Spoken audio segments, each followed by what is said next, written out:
depan ya entah berkembang ke depan, tentu saja kita akan melihat pertumbuhan-pertumbuhan yang sehat ya, sehat pada semua, terutama karena kita fokus wanita, ya bukan hanya wanita yang mengalami sehatnya tubuh ya, dalam artian bertambah besar, bertambah lebarnya tubuh dan tambah besaran jaringan lemak dibandingkan jaringan otot, eh, karena memang pelajaran kita khusus untuk wanita, saya sorot di wanita ya, ya karena memang eh, kebiasaan kita memang mungkin malas bergerak, kemudian makanan-makanan yang fast food yang banyak, sehingga memang kalori yang dimasukkan tidak sesuai dengan kalori yang dikeluarkan, tapi memang akan berakibat berimplikasi pada tubuh masing-masing wanita.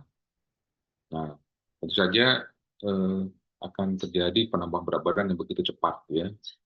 Ini diikuti dengan tumbuhnya rambut-rambut, jerawat, dan menstruasi yang irregular. Wanita itu kalau kita ingin lihat reproduksinya berjalan normal, baik, salah satunya adalah menstruasinya, regularitas menstruasinya. Artinya setiap bulan dia harus dapat menstruasi. Tandanya bahwa ada telur yang matang, ada telur yang membesar, sehingga telur itu akan melakukan ovulasi. Bila tidak dibuahi, akan terjadi menstruasi. Itu pola yang terjadi pada seorang wanita. Nah, tentu saja ini berlanjut kalau gejala-gejala itu ditemukan pada seorang wanita. Tentu saja akan menjadi suatu pertanyaan. Kira-kira kalau dia menikah, bisa punya anak enggak? Bisa hamil enggak? Nah, ini mungkin yang tantangan dan menjadi rasa takut yang berlebihan ya muncul pada seorang wanita dengan PCOS. Karena pada dasarnya bila seorang wanita ingin menikah, tentu saja ya ingin punya anak dan hamil.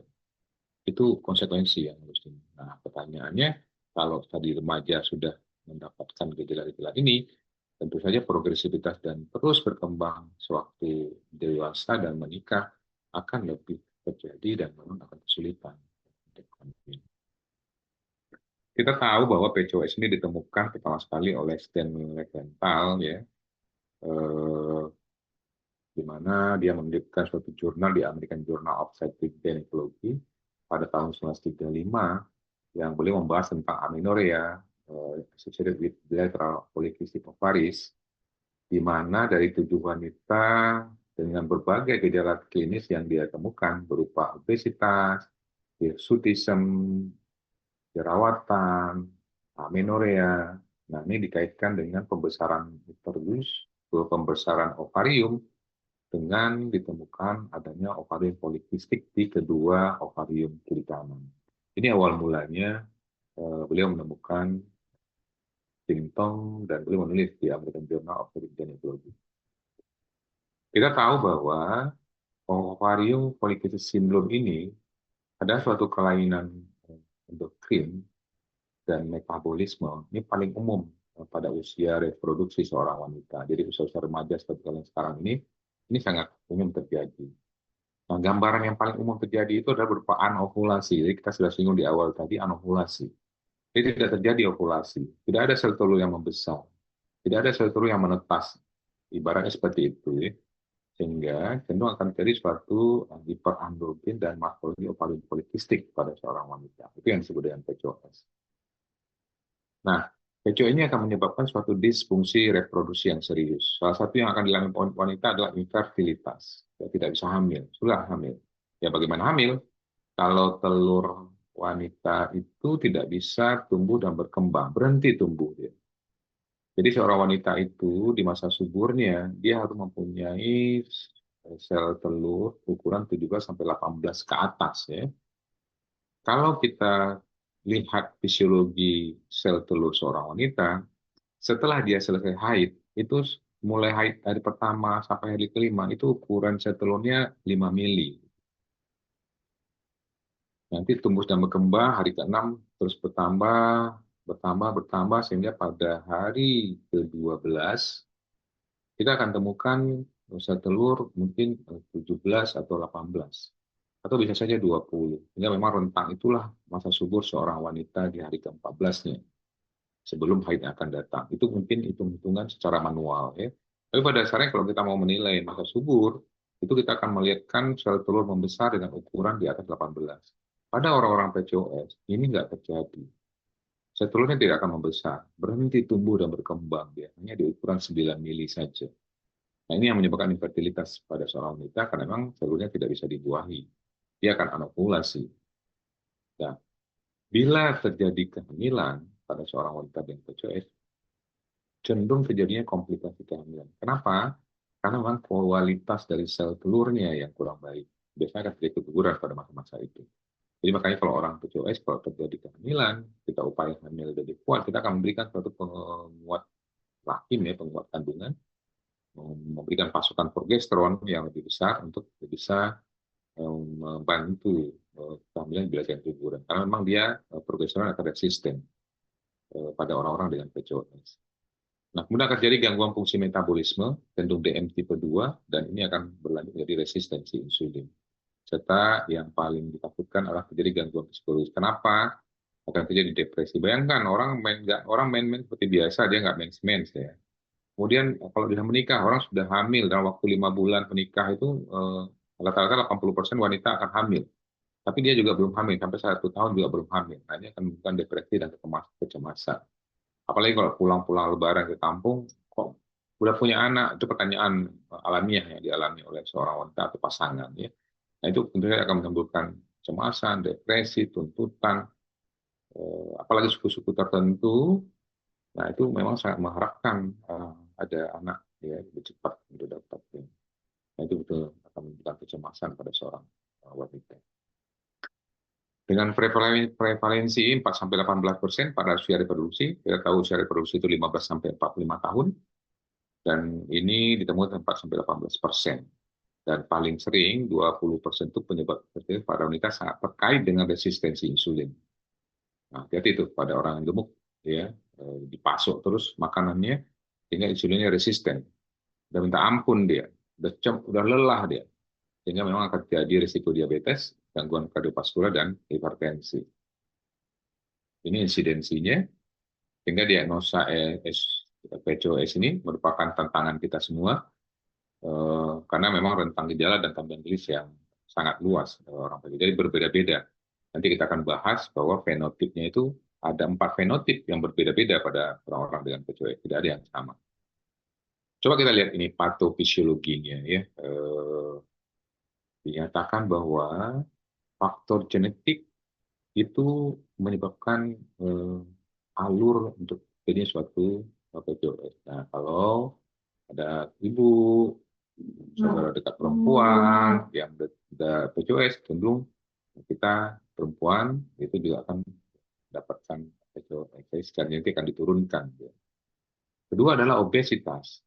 Nah, obesitas ini memang dia akan menyebabkan suatu resistensi insulin dan hiperinsulinemia. Hiperinsulinemia ini akan menurunkan SHGB di hepar ya. Sex hormone binding globulin di hepar itu akan turun dia. Jadi sehingga dia tidak mampu mengikat testosteron bebas. Jadi testosteronnya ya bebas saja tuh di sirkulasi. Kalau testosteron bebas di sirkulasi, akibatnya adalah waktu dia masuk ke sel TK telur, kandungan yang tinggi akibat LH yang tinggi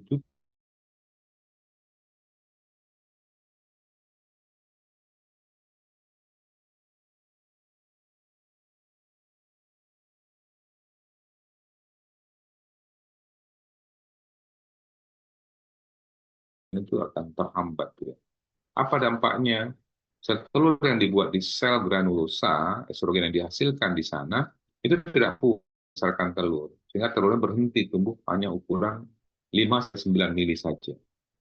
Akibatnya apa? Tidak terjadi ovulasi, anovulasi dia. Pada seorang wanita yang tidak terjadi ovulasi, corpus luteum tidak dihasilkan. Artinya progesteron tidak akan muncul di sana. Nah, ini ya pada orang-orang dengan obesitas. Atau orang dengan sedentary lifestyle ya. Lifestyle-nya yang duduk, kurang bergerak, sambil tiktokan, instagramer itu, youtuber atau segala macam, makan kacang, peyek, dan segala macam, sehingga tidak bergerak dari pagi sampai sore, bahkan malam tiduran kerjaan. Karena ini memang gaya hidupnya sekarang ya, gaya hidupnya para remaja yang dewasa, bukan hanya remaja, ibu-ibu juga begitu, main handphone terus, tidak bergerak, tidak beraktivitas, sehingga memang itu akan menjadi faktor risiko dan penyebab status fisiologi dari PCOS ini. Atau dari awal sudah terexposure androgen intrauterin. Nah, akibatnya kalau sudah ada penyebab seperti itu, nah kita tahu ini akan meningkatkan reaktivitas dari GnRH di hipotalamus. Ya. Hipotalamus yang menghasilkan GnRH ini akan meningkatkan pulsatil rilisnya. Nah, kalau pulsatil rilis sudah ditingkatkan, tentu saja akan meningkatkan FSH dan LH. Pada wanita-wanita yang regulasi hormonalnya normal, menstruasinya normal, itu rasio FSH LH sama. Ya. Tapi pada orang-orang yang PCOS terbalik ya, LH lebih tinggi. Tadi sudah kita singgung tuh. Pada orang obesitas, LH lebih tinggi. Akibatnya androgen akan lebih tinggi. Kalau androgen lebih tinggi, tentu saja FSH akan tertekan. Nah, terus insulin resisten pada orang-orang dengan obesitas, malas bergerak. Nah, ini akan menyebabkan suatu insulin resisten, hiperinsulinemia. Ujung-ujungnya adalah androgen excess, adalah kelebihan androgen. Jadi pada seorang wanita itu nggak boleh kelebihan androgen. Kalau sudah ada jerawatan, tumbuh bulu-bulu halus di tempat yang tidak semestinya, atau rontok rambut-rambutnya, itu hati-hati tuh androgen excess. Ya. Itu salah satu gejala yang ditimbulkan oleh orang-orang PCOS. Itu hati-hati. Androgen excess ini akan menimbulkan gejala seperti hirsutisme, akne, alopecia, kebotakan, ya. Dan inilah yang menyebabkan arrest in antral follicle development.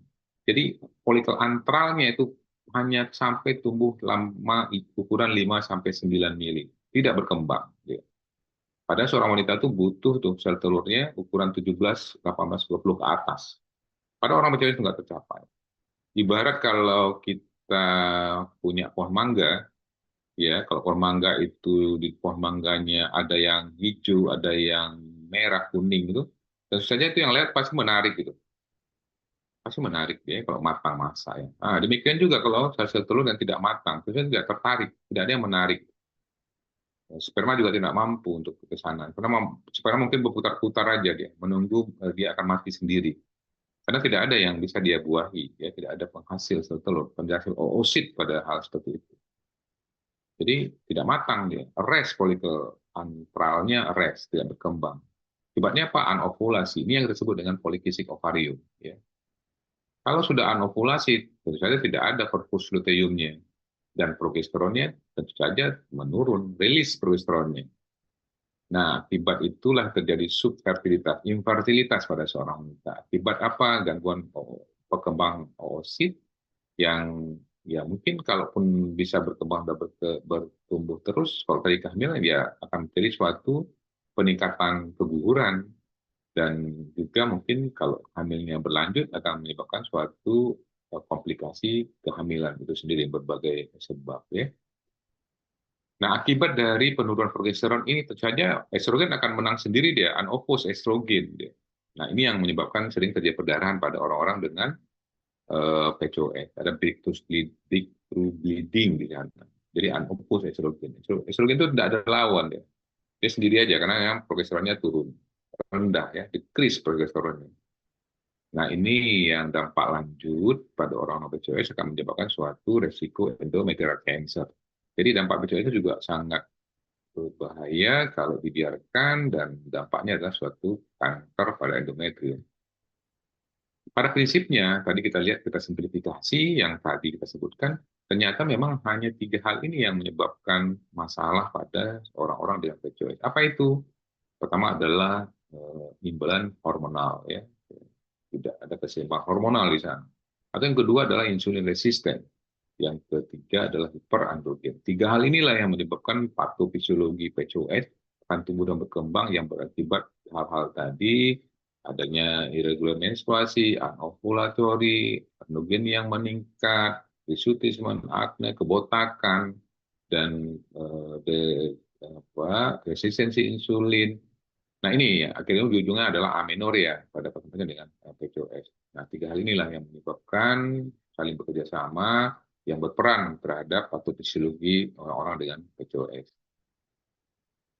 Kita lihat klasifikasinya ya. Kalau dulu kita mengenal kriteria Rotterdam 2003. 2003 Rotterdam kriterianya menyebutkan seorang dikatakan PCOS bila kita menemukan gejala hiperandrogen, baik itu secara klinisnya ada perempuan akne, hirsutism, kebotakan.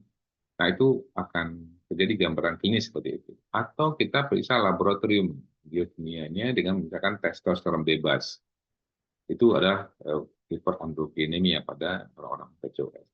Yang kedua adalah gangguan ovulasi, ovulatory dysfunction, ya, gangguan ovulasi. Jadi anovulasi, haid tidak teratur, memanjang, memendek, dan seperti itu terjadinya. Yang ketiga, polikistik ovarium morfologi. Ini kita periksa dengan pemeriksaan ultrasonografi, ya. Jadi kalau kita lihat ultrasonografinya, PCOS itu gambarannya adalah sel telurnya kecil-kecil seperti roda pedati di pinggir daripada dinding ovarium. Nanti kita lihat gambarannya. Itu pada Rotterdam kriteria 2003. Sehingga untuk menegakkan diagnosanya, 2 dari 3 ini kita akan menegakkan seorang wanita itu dengan PCOS.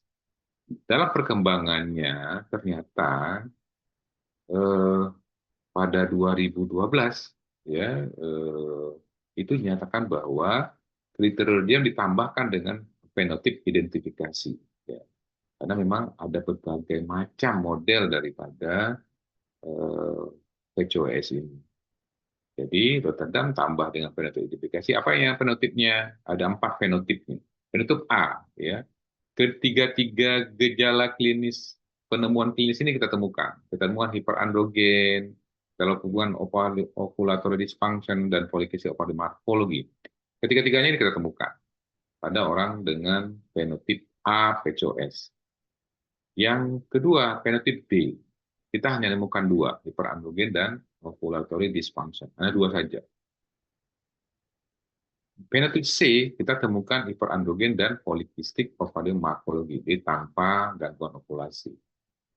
Yang fenotip D, kita temukan gangguan ovulasi dan polikistik ovarium morfologi. Jadi memang variasi sangat beragam. Nah, makanya pada kasus-kasus seperti ini, ya, kita harus mampu mendiagnosis secara klinis, dan ya akan sangat tergantung bagaimana kita menyikapi hal ini, sehingga memang kita jangan terlena hanya kriteria Rotterdam. Nah, ternyata memang fenotip yang A dan B ini yang klasik, ya. Jadi dua-duanya itu ada hiperandrogen, ya.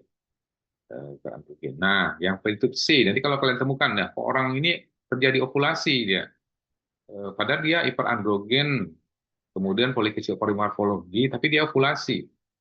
Yang mana itu? Nah, tipe C itu.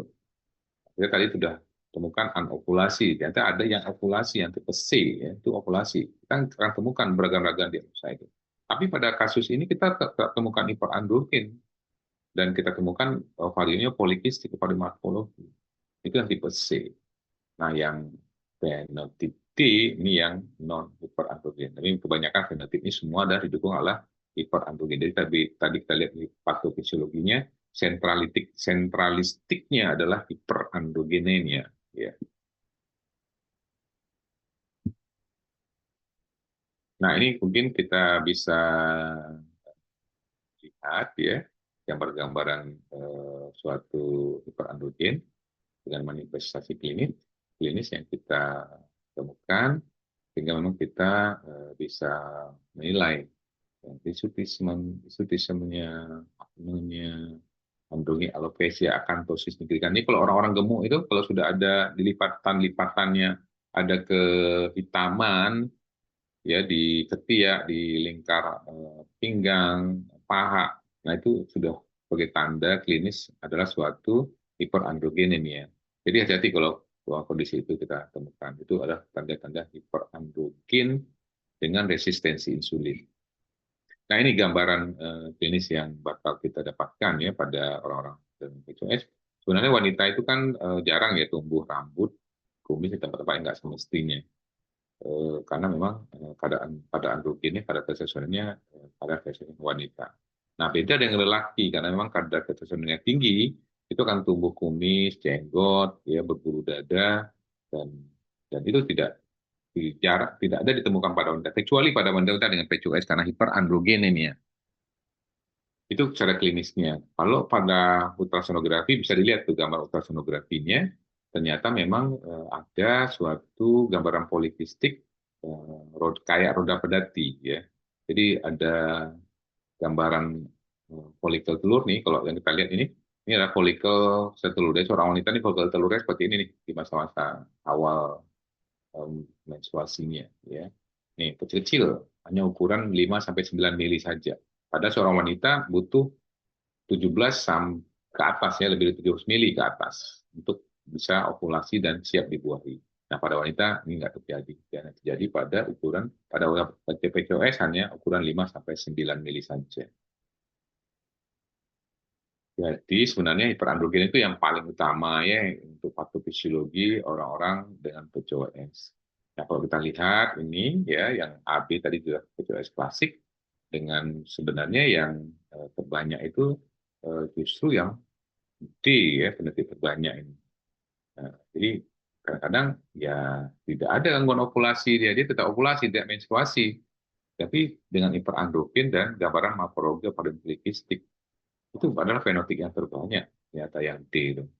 Dia tetap ovulasi, jadi kita juga yang terkecoh tuh. Tiba-tiba kok dia men, padahal orang-orang dengan PCOS tidak jadi menstruasi. Nah, kita kembali lagi tuh, karena fenotipnya banyak. Ya. Jadi yang tidak haid itu hanya yang fenotip A, B, dan C. Pada fenotip D, itu justru dia bisa saja dia haid, bisa saja dia ovulasi. Nah, itu yang terbanyak itu. Jadi harus dipahami dan mengerti tentang berbagai fenotip pada pasien dengan PCOS.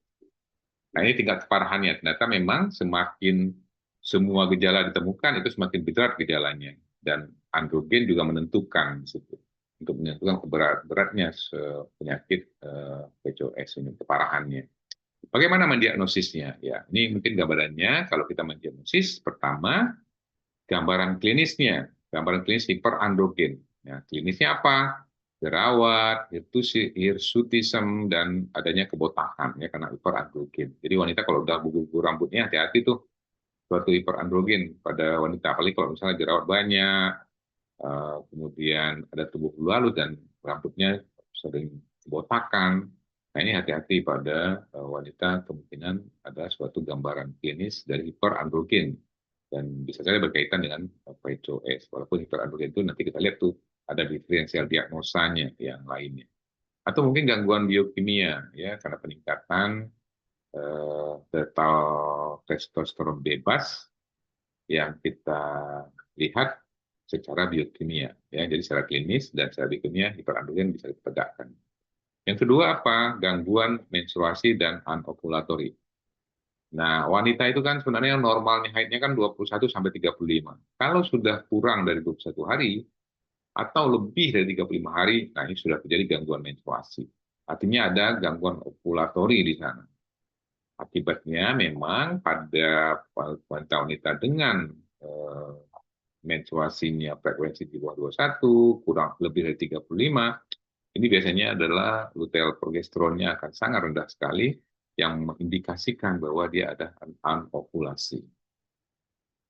Yang ketiga C adalah gambaran morfologi. Jadi kalau kita temukan secara ultrasonografi ini cuma yang C hanya bisa kita lihat dengan ultrasonografi, diameter folikel 2 sampai 9 mili, jadi ada yang 2 mengatakan 2 9 mili, ada yang 5 sampai 9 mili, nanti pegang saja nggak ada masalah itu, karena memang dia berhenti di 9 mili. Dengan lebih dari 12 folikel, kan folikel telur seorang wanita normal itu kan 6 ya, 6 kiri 6 kanan dia. Cukup tuh untuk kita menandakan bahwa wanita ini adalah wanita usia reproduktif dan kesuburannya baik ya. Tapi kalau sudah di atas 12 itu kebanyakan. Ya, banyak itu. Kalau udah 6 mili atas masih baik, tapi kalau udah 6 folikel telur ke bawah, nah itu juga hati-hati wanita. Itu cadangan telurnya sudah berkurang itu. AMH-nya sudah berkurang. Makanya kenapa pada orang-orang PCOS kalau kita periksa AMH-nya malah tinggi AMH-nya. Karena memang folikel telurnya banyak. Lebih dari 12 ya. Nah, selanjutnya adalah kita meriksa volume ovarium, biasanya volume lebih dari 10 mili. Besar karena ditemui oleh banyak folikel. Tapi jangan lupa ya, kita menegakkan diagnosa ini, dua dari gejala A dan B kita temukan, itu kita bisa tegakkan dia sebagai PCOS. Tapi jangan lupa bahwa ada kondisi-kondisi yang menyatakan harus kita singkirkan. Apa itu? Penyakit tiroid. Jadi kalau ada orang tiroid, adanya penyakit tiroidnya membesar, goiter tiroid dengan tremor, kurus, keringat banyak, sudah tidur malam, nah gejala hipertiroidnya harus disingkirkan terlebih dahulu. Karena PSA yang tinggi itu akan menekan JDH, menekan FSH-LH, tentu saja akan menekan estrogen dan progesteron pada orang-orang yang abnormalitas daripada tiroidnya. Kalau tiroid stimulating hormon tinggi, tentunya T3 T4-nya juga akan rendah itu pada orang-orang dengan hipotiroid ya. Jadi hati-hati pada kondisi seperti itu. Terus tanda kondisi lain apa? Kehamilan. Kalau orang aminoria ya singkirkan dulu kehamilan karena haid ke peninggian glikase gitu membuat seorang orang dengan aminoria tidak haid.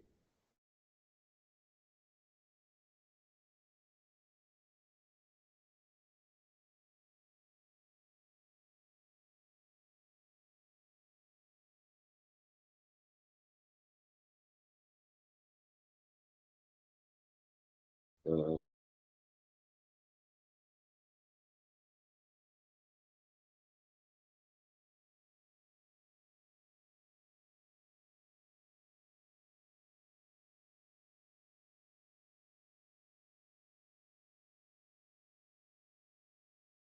Hiperkortisolisme artinya androgen itu patuh karena biasa saja karena tumor, bisa karena eh, terapi steroid. Nah, itu juga harus diperhatikan untuk disingkirkan terlebih dahulu sebelum kita melangkah ke diagnosa PCOS. Apa tata laksananya? Mudah sebenarnya. Yang pertama, pasien-pasien dengan PCOS itu adalah memodifikasi gaya hidupnya. Lifestyle-nya harus dimodifikasi. Apa yang harus dimodifikasi? Intervensi diet. Jadi jangan sering ke ya ke bakso-baksoan ya, ke miso-misoan ya, ke fast food-an itu ya harus dihindari. Atau ya aktivitas fisiknya yang harus dilakukan. Kalau orang ingin menurunkan berat badannya, dia harus bisa berjalan atau berlari 6 kilo minimal. Gitu. Itu baru akan turun berat badan, itu kurus berat badannya. Tapi kalau hanya 2 kilo, 3 kilo, nah itu belum tercapai untuk penurunan berat badan. Jadi upayakan dia jalan ya selama sejauh 6 kilo, atau memang dia bisa lari, nah itu akan menurunkan gejalanya, akan meminimalisir gejala dari PCOS. Ternyata memang olahraga itu akan menunjukkan peningkatan laju ovulasi. Ya, karena memang akan terbakar lemaknya, akan menurun androgennya, akan menurun hiperinsulinemianya, akan menurun LH-nya, tentu saja akan mengaktifkan FSH-nya, sehingga androgen yang di dalam tubuh di aromatase menjadi estrogen. Nah, ini perbaikan menjadi ovulasi. Kalau estrogen sudah tinggi, artinya telur akan membesar. Itu yang terjadi ovulasi. Nah, ini akan berlanjut dari peningkatan kehamilan, perbaikan berat badan, kadar androgen akan turun, glukosa puasa juga akan turun, dan resistensi insulin juga akan turun.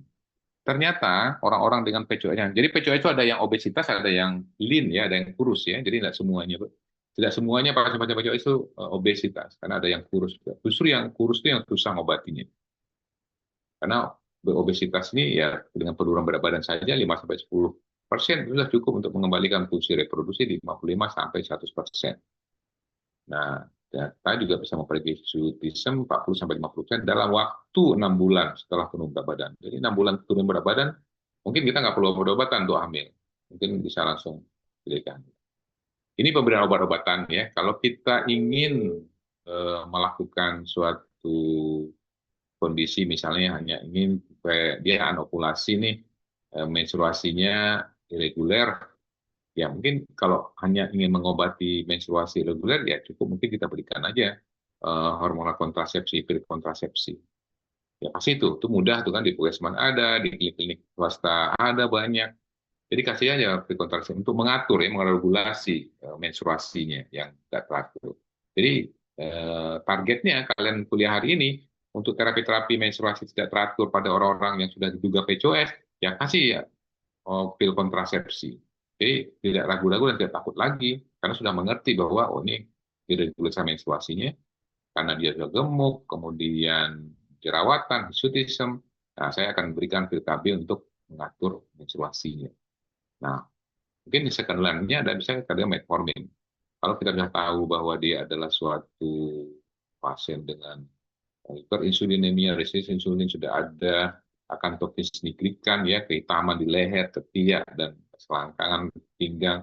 Nah, kita sudah duga ini adalah suatu resistensi insulin, hiperinsulinemia, ya kasih metformin pada pasien. Nah, kalau pasiennya ingin hamil, infertilita, itu tentu saja berbeda lagi. Kita tentu akan memberikan obat-obat untuk menginduksi ovulasinya dengan memberikan klonfencitrat, letrozol, metformin, atau kita melakukan laparoskopi, surgery, seperti itu. Nah, sebenarnya itu yang harus dilakukan pada pasien ini untuk menangani masing-masing apa yang diinginkan dan penanganannya dengan obat-obatan, ya. Nah, ini sebagai ringkasan tata laksana tadi.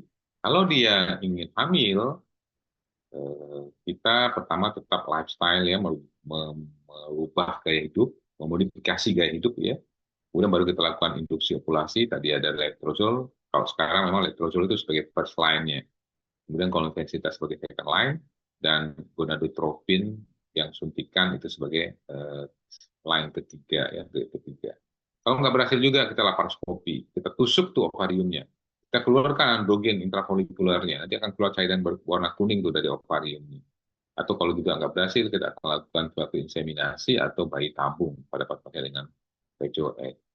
Jadi sebenarnya prinsipnya ya tangan dulu dengan modifikasi gaya hidup, karena kalau sudah ke bayi tabung ya mahal, kecuali nanti yang wanita punya suami pengusaha semua, ya, ya mungkin tidak ada masalah. Tapi kalau ya nanti sama-sama berjuang dulu dari bawah ya akan lebih bagus. Upayakan dia untuk memodifikasi gaya hidup tadi dengan diet, intervensi diet dan olahraga. Itu sudah sangat membantu ya untuk mencari pengobatan di awal. Nah, ini yang paling sering adalah komplikasi ya. Kadang-kadang kita tidak berpikir ini bahwa komplikasinya itu dari mulai jangka pendek sampai jangka panjang. Mungkin jangka pendek cuma kegemukan, infertilitas, gangguan haid, mungkin ya ini mudah lah, gampang lah. Itu biasa kan ibu-ibu begitu tuh. Atau kolesterol tinggi kan. Kadang-kadang bangga nih dengan kolesterol yang tinggi itu, abnormalitas. Ya. Kan ini kolesterol tinggi kan penyakit orang kaya tuh, penyakit orang keren ya. Atau hanya hirsutisme, akne, kebotakan, mungkin nggak begitu dipedulikan. Eh, Adanya gangguan glukosa, darah DM akan terus signifikan. Ya ini mungkin tidak banget. Tapi ingatlah bahwa jangka panjangnya akan terjadi suatu diabetes mellitus. Ini sudah susah kita perbaiki. Akan terjadi suatu endometrial cancer. Ini sudah susah untuk kita tanggulangi. Akan terjadi cardiovascular disease akibat kita terus memicu dan memacunya. Nah, ini yang sebenarnya harus jadi pikiran bahwa orang-orang PCOS itu ada dampak jangka panjang yang sangat tidak baik untuk kesehatan dan bukan hanya untuk kesuburannya. Jadi diperhatikan betul Pak itu. Mungkin itu tentang PCOS. Sambil saya ingin meneruskan kepada penelitian kedua, ada yang mau ditanyakan? Silakan. Adakah yang mau ditanyakan?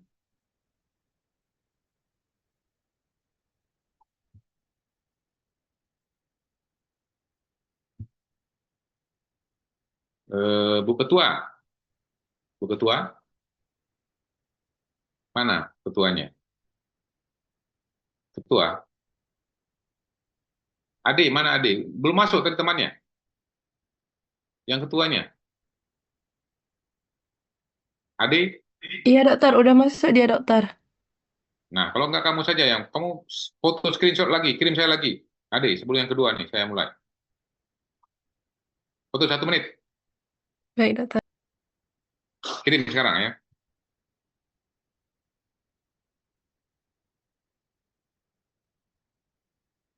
Sudah?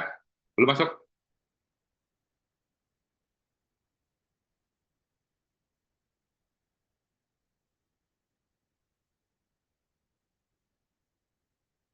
Sudah kirimkan? Ayo cepat, biar cepat nih. Kita sudah hampir 1 jam. Ayo, ayo kirimkan, cepat. Sudah? Belum masuk? Ayo kirimkan.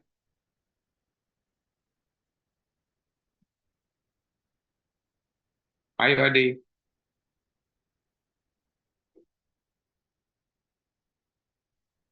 Ayo, cepat. Nanti kelamaan kita. Kirimkan cepat.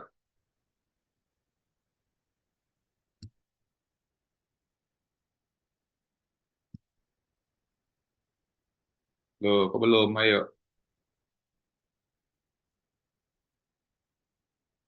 Udah, Ade.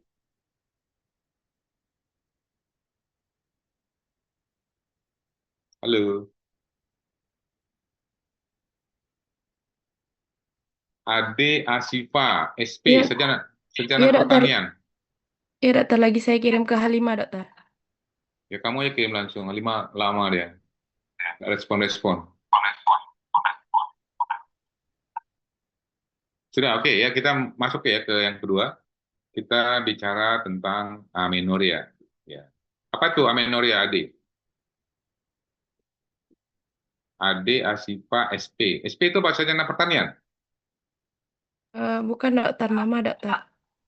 Oh, ya. Oke, kamu sudah sarjana pertanian masuk ke kedokteran lagi.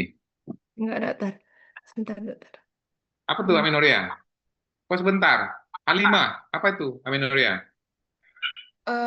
Amenorrhea itu menstruasi yang tidak normal dokter. Oke, kita buka ya. Apa sih yang disebut dengan amenoria? Nah, amenoria itu tidak terjadinya menstruasi atau berhentinya menstruasi secara abnormal. Itu dia, ya. Jadi kita diagnosa seorang amenoria kalau dia tidak menstruasi dan tidak atau berhentinya menstruasi secara abnormal, itu kita sebut normal. Bisa nggak amenoria itu terjadi pada kondisi normal? Bisa. Kapan? Pada orang dengan masa pubertas. Orang-orang pubertas itu usia 14, kadang-kadang belum haid dia. Ya. Atau selama kehamilan. Ya, kehamilan itu otomatis dia tidak akan haid. Amenoria dia. Atau selama menyusui, karena memang prolaktin akan menghambat GnRH, akan mendapat SHLH, akan mendapat estrogen progesteron. Jadi tidak hamil. Ya. Atau menopause. Ya, menopause ya, memang tidak berfungsi lagi sel telurnya. Ya, itu yang secara normal. Ya, tadi profesinya amenoria itu adalah tidak terjadinya menstruasi atau berhentinya menstruasi secara abnormal. Nah, bisa terjadi primer, bisa terjadi sekunder. Apa yang disebut dengan amenoria primer? Chiral abdi. Apa itu? Amenoria primer. Kapan disebut?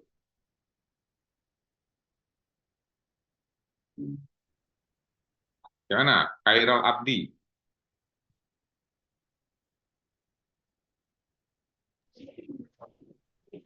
Juga pernah karena belum tahu dokter. Apa itu? Muhammad Haris. Apa itu? Amenoria primer.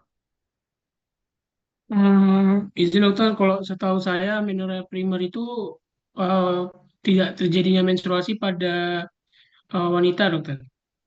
Yang sebelumnya dia juga belum pernah menstruasi. Oke, kita simpan ya. Oke, sekarang amenoria sekunder. Apa nih? Mutiara Sakila. Muliara apa Mutiara namamu, Sakila? Mutiara dokter. Oh, beda tuh. Mutiara, Muliara beda. Beda dokter. Nah, apa itu Muliara? Amenoria sekunder. Eh sebentar dokter. Ini saya buka on cam ya. Siapa yang tidur ini? Fauzan, mana Fauzan? Fauzan Azima. Apa itu amenoria sekunder?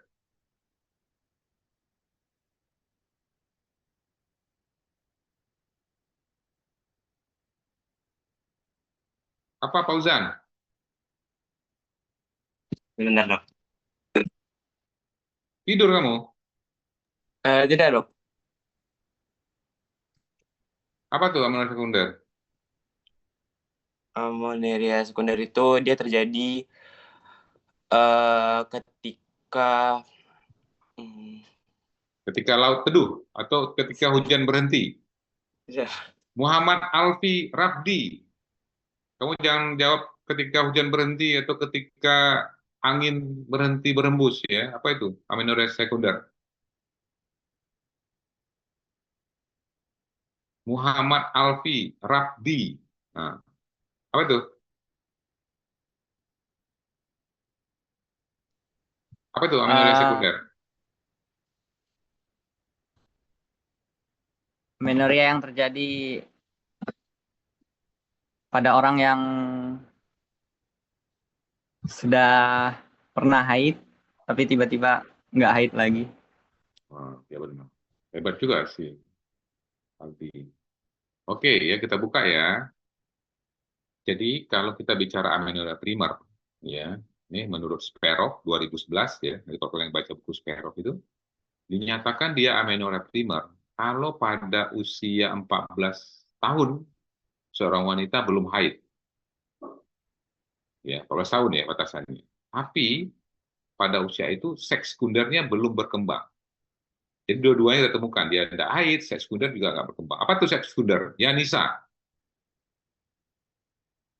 Seks sekunder apa?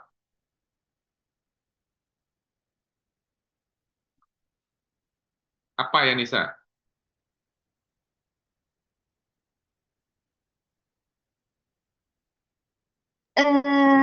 Seks sekunder adalah perubahan fisik yang muncul saat pubertas. Dokter. Ya, ini jangan sampai saya tanya sama lelaki, lebih tahu lelaki ntar nih daripada kamu. Muhammad Ar-Rayyan Adha. Kamu lahir Idul Adha, Rayyan? Benar, dokter. Oh ya, sesuai namamu ya. Ya, ini kamu jangan malu-maluin itu. Apa itu? Seks sekunder itu apa? Jadi haid, amenorrhea primer itu orang pada usia 14 tidak haid dan seks sekunder negatif. Apa? Yang negatif itu apa?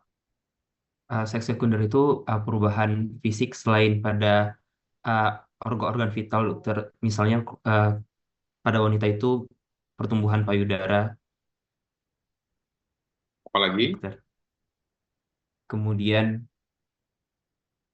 untuk seks sekundernya itu biasanya kulitnya lebih halus, tidak ada bulu, dokter. Apalagi? Kemudian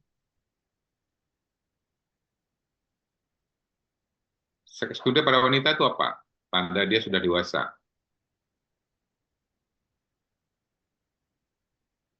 Apa? ada perkembangan payudara, dokter. Kemudian Oke, sudah. Betul itu. Apalagi?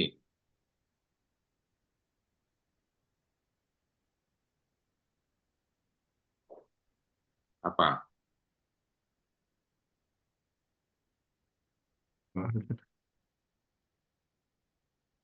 Naila Adelia Ramadhani Togubu. Kamu orang Sumatera Utara? Naila? Bukan dokter. Ya. Bukan dokter. Nah, coba itu apa tuh? Seks sekunder. Tadi si Adha sudah menyatakan seks sekunder itu salah satunya payudara ya. Apalagi? Hmm. Eh, apa lagi? Hormon dok. Apa tuh? Perkembangan hormon dokter. Ya apa? Pengembangan hormonnya apa? Satu, tuh, payudaranya tumbuh dan berkembang. Sudah ada tanda state-nya. Pinggul kamu- melebar dokter. Terus apa lagi? Tumbuh rambut di area kemaluan ataupun di lipatan tubuh.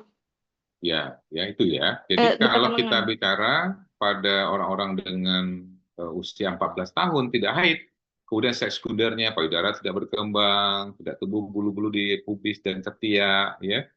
Nah itu kita sudah bisa tegakkan dia amenorrhea primer pada usia 14 tahun. Bisa ya dipahami batasannya ya. Kalau usia 14 tahun dia tidak haid, tidak ada seks sekunder, payudara tidak berkembang, tidak ada bulu-bulu tumbuh di pubis, tidak ada bulu-bulu di ketiaknya, ini adalah kita bisa tegakkan dia sebagai suatu amenorrhea primer. Tapi kalau pada usia 14 tahun itu kita temukan seks sekundernya berkembang, tapi dia tidak haid, tunggu 16 tahun. Paham ya? Kita masih ada waktu nih. Kalau kamu nanti dikonsulkan dokter, anak saya 14 tahun ini belum haid. Ini kan kenapa saya ulang-ulang, kamu akan dikonsulkan nih. Jadi jangan nanti dikonsulkan ibunya kan nggak tahu, suruh ke sana.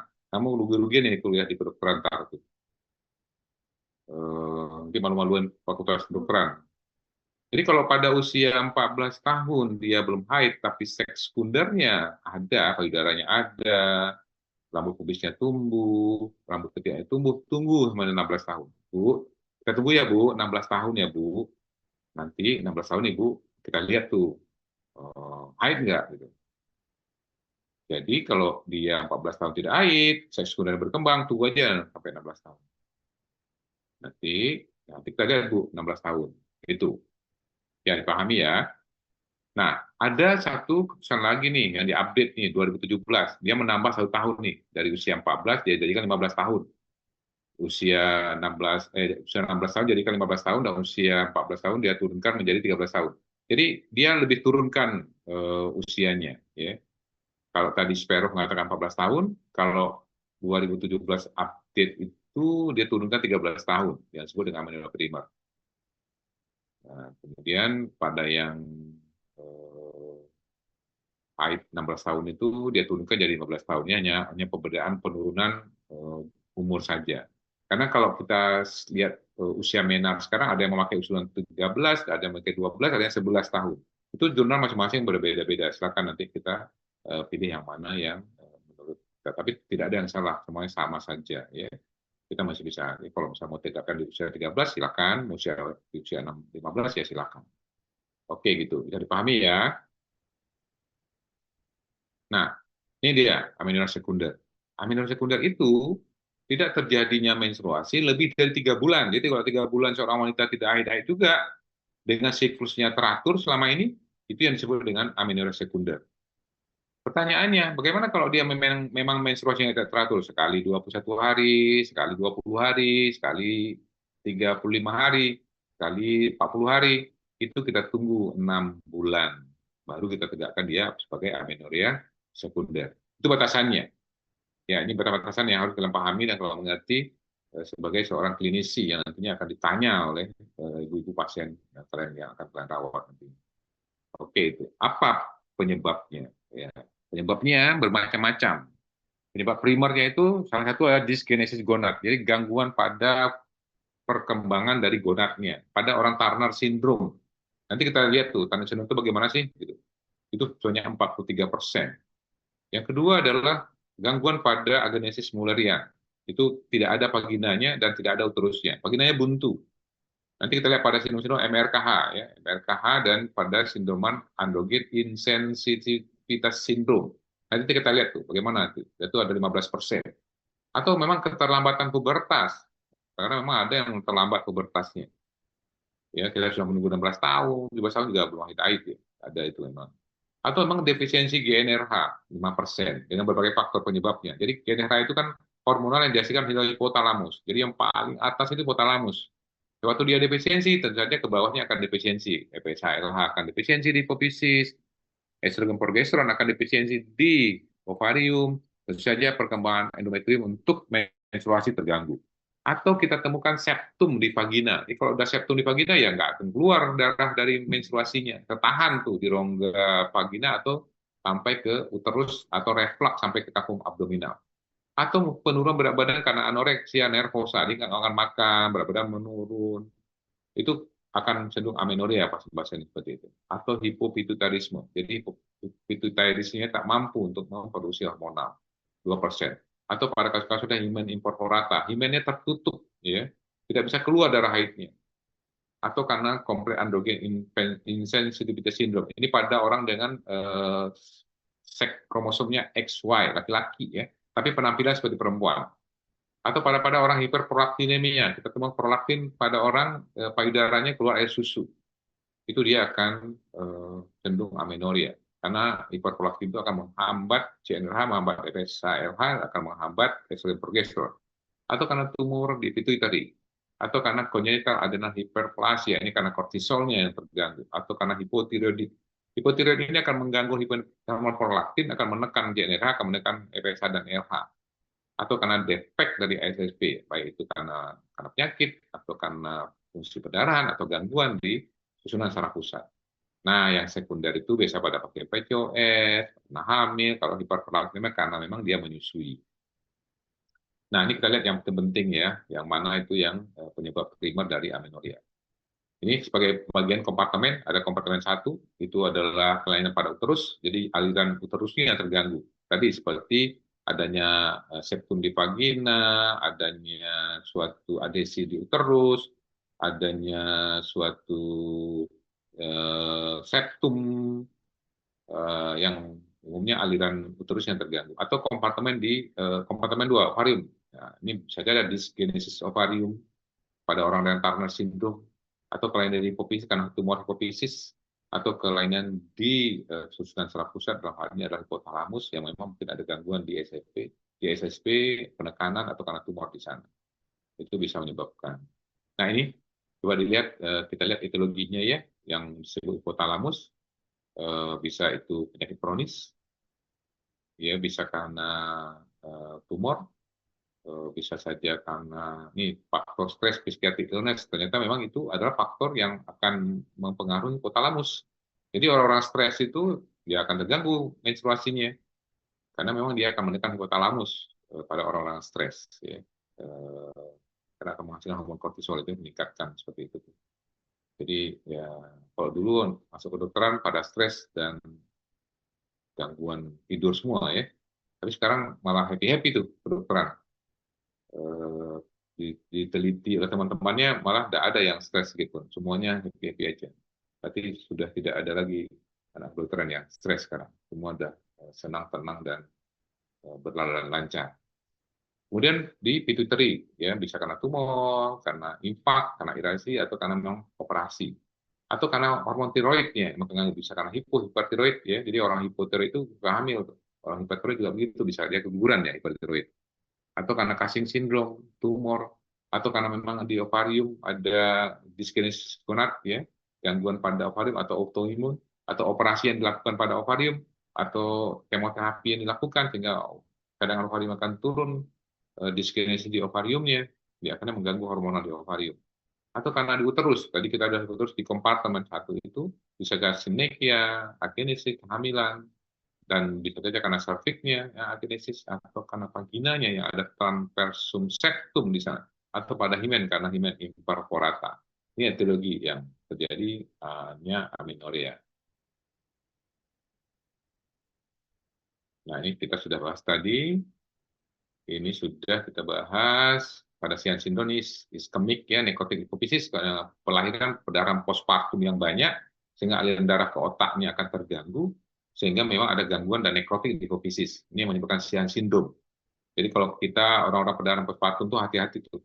Dia akan menyebabkan iskemik, hipofisisnya akan nekrotik, dan akan amenorrhea, akan terjadi Sian syndrome pada pasien itu. Atau karena memang ada tumor-tumor yang ada di hipofisis. Ini kelainan di ovarium. Nah, menopause prekok ya. Jadi wanita itu sebenarnya rata 50-52 menopausnya. Tapi pada orang menopause prekok 40 tahun udah menopause dia. Maka hati-hati tuh kalau ada tumor di ovarium, kista di ovarium, kemoterapi ovarium, menggunakan obat-obatan akibat autoimun segala macam. Nah, itu jangan terjadi menopause prekok. 40 tahun itu masa-masa kesuksesan tuh seorang wanita. Nah, cepat sekali menopause juga tidak baik dialami oleh seorang wanita. Kemudian sindrom ovarium polistik tadi kita sudah bicarakan di awal, atau karena memang gangguan ovarium akibat penyebab dari luar ovarium itu sendiri. Ini kelainan uterus ya, ada perlengketan Asherman syndrome karena kuretase yang berlebihan. Maka sekarang pada kuretase itu tidak dianjurkan kuretase tajam lagi, kita melakukan suatu vakum kuretase untuk menghindari adanya kerusakan pada endometrium.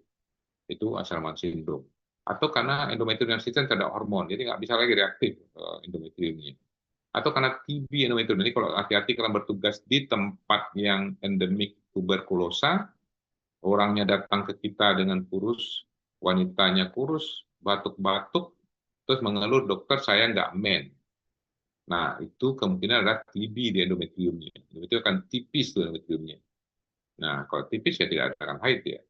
Nah, itu kalau datang pasien-pasien seperti itu nanti ke klinik, ke puskesmas, atau mana ya kalian bertugas. Atau karena atresia genitalis pada pasien-pasien seperti itu.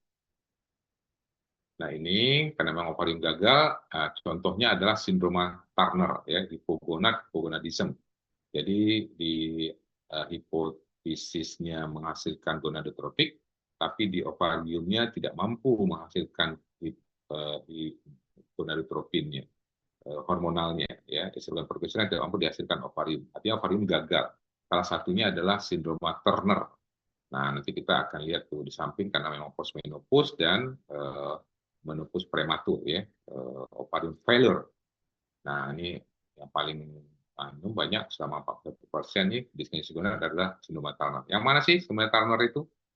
Nah, ini dia sindroma Turner. Jadi kalau kita jumpa orang, ya, wanita pendek, short stature dia, webbing of neck dia, lehernya melebar, leher beton itu, kayak leher Mike Tyson, melebar lehernya, terus jarak payudaranya menjauh, kemudian ada udem di kaki dan tangannya, ada cubitus valgus pada kakinya melebar, ada multiple pigmented nevy, tahi lalat yang banyak tuh di badannya, ada recurrent otitis media, ya, berair telinganya, otitis media, dan ada kelainan jantung dan ginjal. Nah, ini sindroma Turner. Dia akan menghabiskan estrogen progesteron sel telur, cadangan sel telurnya, sehingga memang ada dyskinesis atau gangguan pada ovarium pada seperti itu. Makanya ya amenorrhea dia, karena hormon radioaktif tidak bisa dihasilkan lagi. Nah, ini sindroma Turner. Pada orang sekarang ini biasanya akan dipreservasi nih ovariumnya, supaya memang tidak habis dalam waktu. Kan seorang wanita itu diberi modal itu oleh Allah Subhanahu Wa Taala. Setelah dia di dalam kandungan ada 6 juta diberikan, kemudian lahir ada 2 juta, pada saat pubertas ada 5 juta, ada 500.000 sel telur modal untuk kehidupan selama usia reproduksi nantinya. Jadi modalnya cuma 500.000 tuh sel telur. Jadi itulah yang dihabiskan tuh setiap menstruasi, dibuang setiap menstruasi. Nanti itulah yang menjadi beberapa yang akan menjadi kehamilan, ya, kalau memang seorang wanita betul kehamilan. Dan itu akan habis. Cerang telur itu akan habis sewaktu dia menopause. Jadi cerang telur itu dibatasi. Ya. Jadi memang modalnya diberikan dan tidak ditambah-tambah. Jadi habis dibuang untuk setiap menstruasi. Nah, itu ya, sekarang adalah si hipogonadism, hipotalamus dan hipofisis gagal. Jadi dua-duanya gagal nih. Kalau tadi ovarium yang gagal, sekarang dua-duanya gagal nih. Hipotalamus dan hipofisis gagal. Tidak mampu membuat hormonalnya. Ya, terutama pada orang-orang dengan anoreksia atau bulimia. Bulimia itu kan dia makan dimuntahin, ya. Tidak ada yang bisa dia jadikan sebagai sumber untuk tubuhnya. Nah, itu salah satu kegagalannya, bisa anoreksia dan bulimia, tumor di saluran saraf pusat, keterlambatan pertumbuhan dan pubertas, atau juga karena penyakit hati kronik, insufisiensi ginjal kronik, diabetes, imunodefisiensi, penyakit inflamasi usus, dan penyakit tiroid. Atau karena stres yang berat, ya, depresi yang berat. Itu bisa menyebabkan hipogonadism, hipogonadotropik, hipogonadism. Jadi hipotalamus dan hipofisisnya gagal. Dan bisa juga karena radiasi di kepala, ya, karena di kepala artinya hipotalamusnya yang terkena. Nah, itu juga menjadi perhatian. Guna olahraga berlebihan, maka orang-orang olahraga berlebihan itu cenderung akan seks mudanya akan kecil, payudara akan mengecil, ya, tubuhnya cenderung kelaki-lakian, ya, itu tidak menstruasi, amenorrhea, dan itu biasanya hipotalamus dan hipofisisnya gagal. Atau malnutrisi, turun berat badan berlebihan, atau karena destruksi dari hipotalamus, atau Kallmann syndrome. Kallmann syndrome ini tidak mampu menghirup dia. Biasanya dia penciumannya akan terganggu, ya, pada orang sindrom Kallmann. Atau sindrom Sheehan tadi sudah diceritakan bahwa itu perdarahan yang hebat, biasanya perdarahan postpartum, akan terjadi nekrotik di hipofisis. Nah, ini yang nanti akan kita bahas lebih. Jadi dia normogonadotropik, jadi hormonnya normal nih. Hormon gonadismnya normal, gonadotropinnya juga normal. Nah, pada keadaan apa? Pertama yang paling banyak itu pada keadaan kongenital, ya, sindroma insensitivitas androgen. Nanti kita lihat tuh apa itu. Kemudian agenesis Muller, MRKH, atau karena obstruksi daripada uterus, misalnya sindrom Asherman, perlengketan pada endometrium, atau stenosis cervix karena perlengketan ya, apa yang kita lakukan di cervix itu di perlengketan, atau hymen imperforata atau septum vagina transversal. Nah, itu banyak terjadi, atau memang karena hiperandrogenia, anokulasi, karena akromegali, ya, adanya tumor yang mensekresi androgen, penyakit Cushing, atau androgen yang dimasukkan dari luar, eksogen, atau karena hiperplasia androgen kongenital, yang menghasilkan hormon kortisol, dan sindrom polisistik dan penyakit tiroid. Nah, ini kita lihat satu-satu. Nah, ini di skinis donat, tadi kita lihat ada sindrom Turner, ya, dengan 45 SO, ya berbeda, ada salah satu kromosom yang 0, itu sindrom Turner klasik tuh, banyak terjadi dengan model tadi orang yang pendek, lebih neck, ya, kemudian uterus valgus, pigmentasi nervi yang banyak, payudaranya melebar, itu sindrom Turner. Nah, ini tadi kita sudah lihat dari hormonalnya normal, ya, normal, normogonadotropik, normogonadism. Nah, pada orang dengan MRKH, Mayer-Rokitansky-Kuster-Hauser syndrome, jadi adanya kegagalan daripada ductus Muller pada seorang wanita. Jadi adanya uterovaginal akinesis yang kita sebut dengan MRKH. Ini 15% dari amenorrhea primer. Jadi pada kondisi ini seorang wanita pertumbuhan seks sekunder dan organ genital eksternalnya normal. Ya, normal. Dia persis sebagai seorang wanita. Kadar testosteronnya juga wanita. Tapi dia tidak ada uterus dan bagian atas vagina. Jadi vaginanya itu buntu, hanya lubang pendek saja. Ya, pendek saja dan uterus tidak ada. Tapi karyotypingnya adalah wanita. Dan ini bisa diikuti dengan 15-30% milik renal dan skeletal. Ini banyak sekarang ya, kita nggak tahu nih penyebabnya apa, apakah apoptosis, pengembangan segala macam, zat-zat yang mungkin dikonsumsi, imunologi segala macam, banyak nih faktornya. Dan biasanya dia memang tidak menunjukkan apa-apa, tapi setelah usia 16 tahun dia haid, ibunya juga susah. Ya, tadi kita sepakat bahwa amenorrhea itu kalau dia tidak amenorrhea, seks sekunder berkembang, ya kita tunggu 16 tahun. Nah, setelah 16 tahun udah haid juga. Nah, salah satu penyebabnya mungkin ini. Jadi dia tidak punya uterus, tidak punya bagian atas vagina, vaginanya buntu. Pada kondisi ini, waktu kita diagnosis pasien ini, kita menjelaskan ke pasiennya juga dengan hati-hati, karena memang orang awam kita akan tidak bisa memahami dan mengerti ini. Bayangkan tuh seorang wanita tidak punya rahimnya, padahal dia tumbuh sebagai seorang wanita. Padahal dia baru tahu setelah menikah. Itu ada kasus kita. Ada kasus kita, setelah menikah, kesulitan berhubungan. Nah, waktu kesulitan berhubungan, baru ke kita. Padahal sebenarnya kalau misalnya dia ada orang-orang yang terpelajar, dia 16 tahun, kok nggak haid, pasti dia bertanya, pasti akan dia ketemu dokter.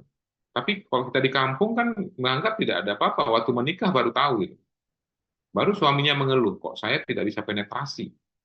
Nah, ternyata memang vaginanya pendek. Tidak bisa penetrasi dia. Vaginanya pendek dia. Nah, tidak lanjutnya uterus sudah ada, artinya kan tidak punya anak.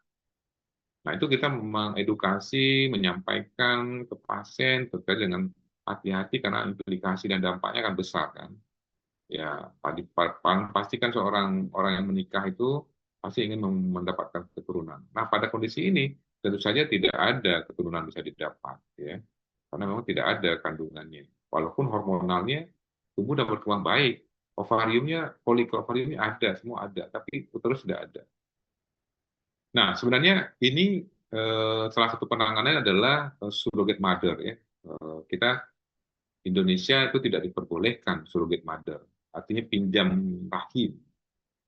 Mungkin di tempat-tempat lain, di belahan dunia lain ini sudah awam, seperti misalnya orang Eropa ke India, dia tidak mau hamil, dia hanya menyumbangkan sperma dari suami, sel telur dari istri, kemudian ditanamkan ke numpang rahimnya di tempat lain, atau waktu dia rekreasi misalnya ke suatu tempat, dia sumbang rahim.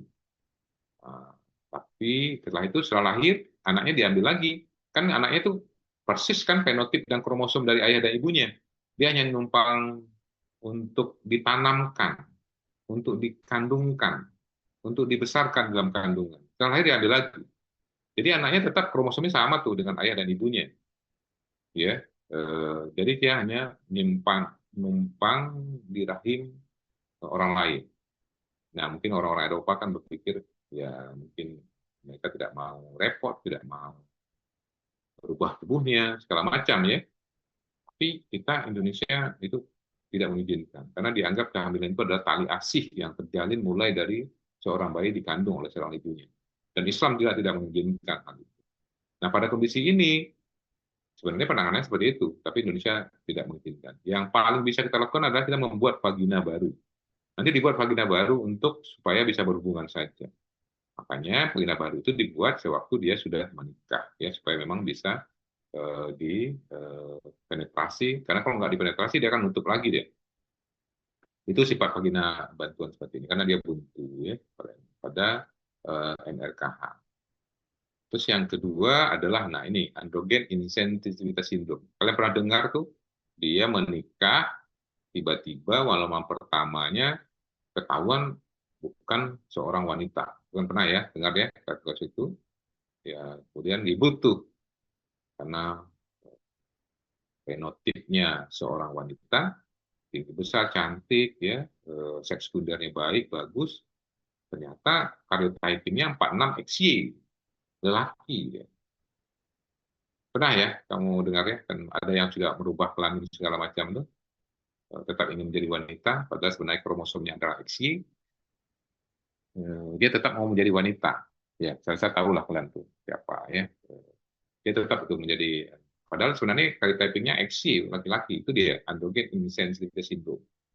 Jadi payudaranya itu normal, tapi tanpa rambut, pubis dia. Itu payudaranya tumbuh itu. Tapi rambut pubisnya nggak ada.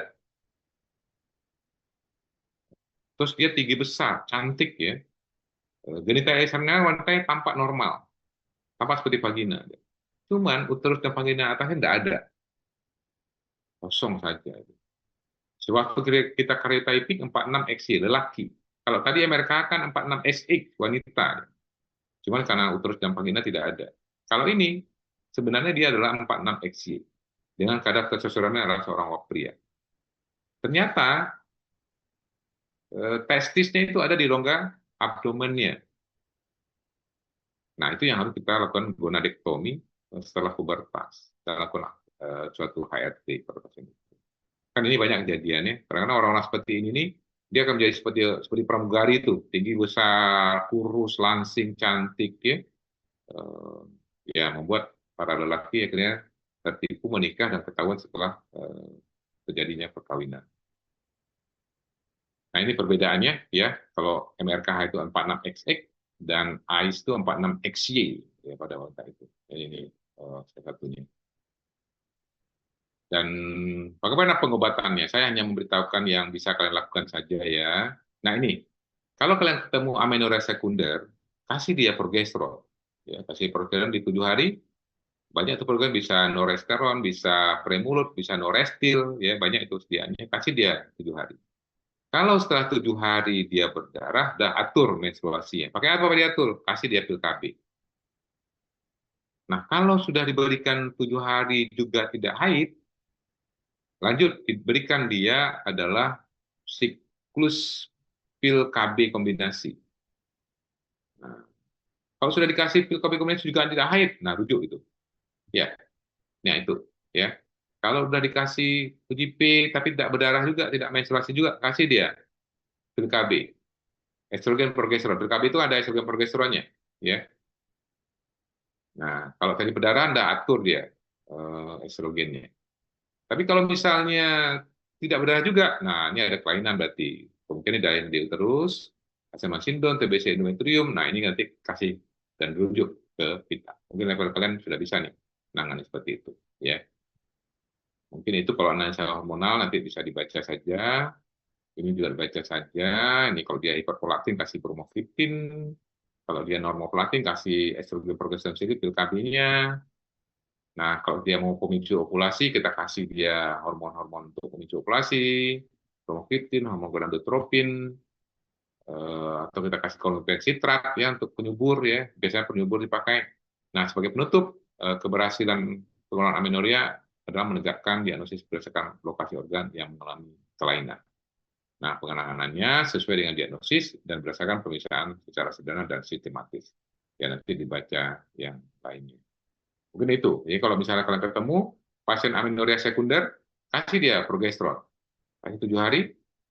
Kalau nggak haid juga, lanjut dengan pemberian pil kontrasepsi.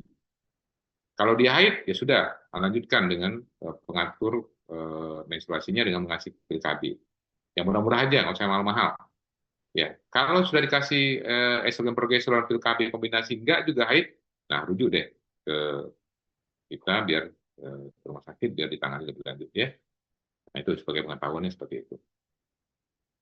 Oke, sampai di situ ada yang mau ditanya karena ada satu bab lagi yang harus kita pelajari. Ada yang mau ditanyakan?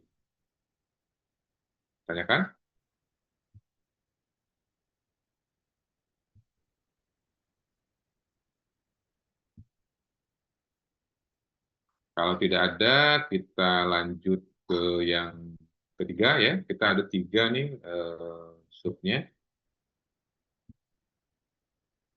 Sambil saya lanjut, Halimah, hadir? Halimah? Hadir dokter. Nah, sekarang kamu screenshotkan saya nih sekarang. Biar si Muhammad Ar-Rayyan Adha terlihat wajahnya. Baik dokter. Kamu fotokan. Ya, kirim saya ya. Biar Baik, kita dokter. mulai yang ketiga. Sambil melihat teman-temanmu mungkin ada yang bertanya. Kamu, Ryan, ada yang bertanya? Izin dokter, izin bertanya dokter. Hebat kamu tuh. Apa yang kamu tanya?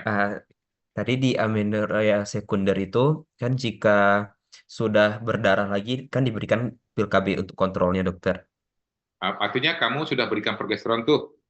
Iya Ya, dokter. betul ya. Kamu kasih uji progesteron, uji P ya, progesteron 7 hari ya. Kamu berikan Restil atau Pribulut N, atau banyak sekarang tuh ya buat-buatkan progesteron tuh. Nah, kamu kasih 7 hari itu. Nah, setelah itu berdarah maksudmu? Haid ya? Iya dokter. Nah, kalau sudah haid, terus pertanyaannya? Kan diberikan pil kontrol KB dokter untuk kontrolnya. Nah, jika pasien itu pada suatu saat ingin mempunyai anak, apakah nanti pil KB-nya diberhentikan atau sampai kapan dokter kita akan memberikan pil KB tersebut? Oke, bagus. Itu pasti akan kamu tangani pasien seperti itu. Ya, itu harus kamu mengerti. Pasti kamu dapatkan pasien. Ini kan sederhana dia. Tapi sewaktu kamu bisa menangani ini dan pasiennya bisa teratur haidnya, salah satu teratur haidnya dia bisa hamil spontan. Nanti Muhammad Rayyan Adha terkenal tuh di desa atau di kecamatan Desa Manggapan. Nanti pasienmu akan banyak. Nah, salah satu penting ya, kamu bisa mengobati sederhana, tapi kamu akan lebih hebat. Nah, bagus pertanyaannya. Sewaktu kamu misalnya pasien amenorrhea sekunder, 3 bulan tidak haid, kasih dia progesteron. Ya, progesteron itu banyak tuh. Noresteron murah-murah tuh ya, noresteron apa itu, Pribulut N tuh. Kasih dia 2 kali 1 selama 7 hari. Ya, 7 hari, tunggu, men.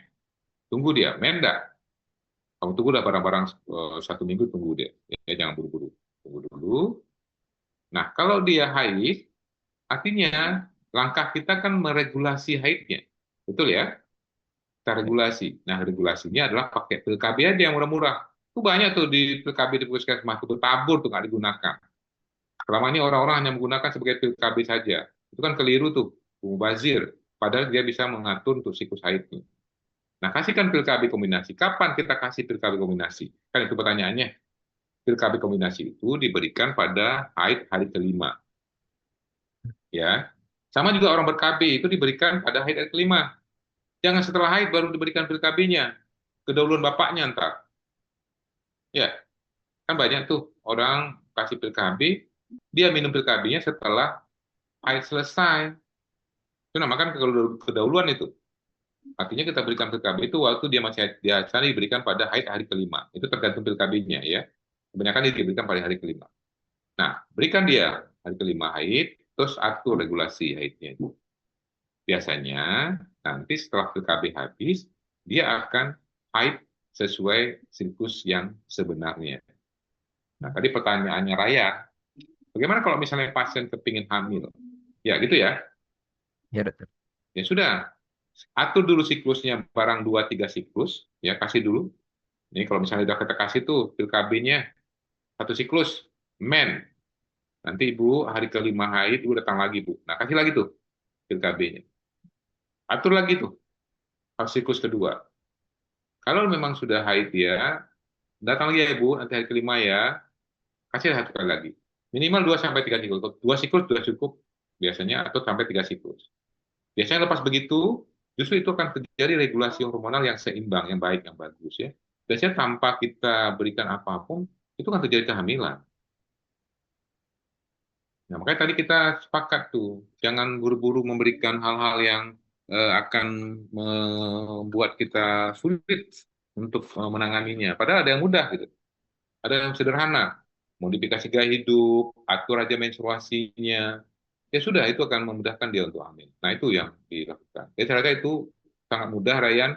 Tinggal kalian semua, ya Ryan sebagai perwakilan dan teman-teman semua bisa melakukan itu akan sangat membantu dan sangat bernilai untuk pasien. Jadi saya harap memang kalian punya kemampuan itu, punya kemampuan klinis itu setelah mengikuti kuliah-kuliah seperti ini. Silakan dipraktekkan nantinya. Oke gitu, Ryan. Bisa Oke, dipahami? dokter.